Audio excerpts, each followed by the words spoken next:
Welcome to Dispatch, a brief reflection helping first responders grow in biblical wisdom. Well, this month we're exploring the next section of chapter 8 in the Gospel of Luke. Now here, a synagogue leader named Jairus comes to Jesus begging him to heal his 12-year-old daughter who is dying. Jesus agrees and they begin to walk to Jairus' house. But while on the way, a woman who suffers from a bleeding disorder touches Jesus without him seeing her, and she is healed. Jesus stops walking and asks who touched him. The woman eventually comes forward and Jesus blesses her.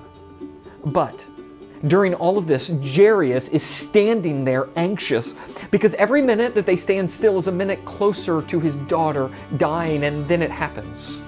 In verse 49, we read that someone from his house comes and says, "Your daughter is dead." But then in verse 50, Jesus says, "Don't be afraid, just believe and she will be healed." Now, there's a lot going on here between verse 49 and verse 50.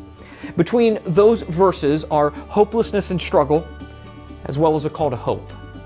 Ultimately, Jairus decides to keep walking with Jesus. And in the end, Jesus raises his daughter back to life.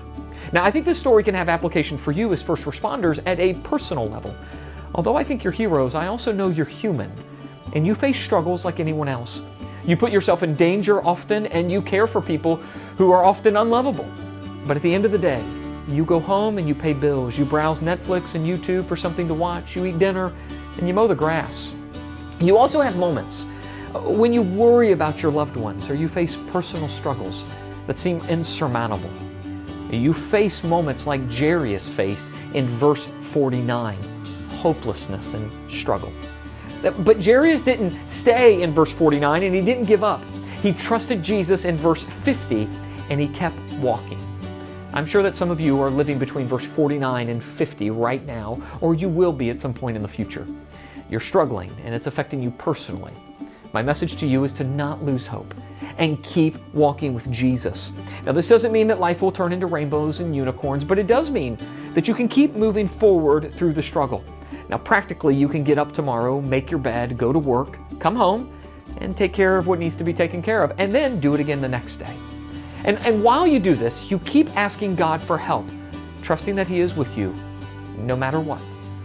Here's something you can pray every day, especially if you're struggling between verse 49 and verse 50. Say this prayer: Jesus, you are my shepherd. Help me. I think you'll be surprised how much a prayer like this can lift you up, because God will hear you. Jairus didn't regret sticking with Jesus, and you won't either. I hope this short reflection encourages you. Thank you for what you do. Next month we'll continue to explore the Gospel of Luke, and until then, may the Lord bless you and keep you. Take care.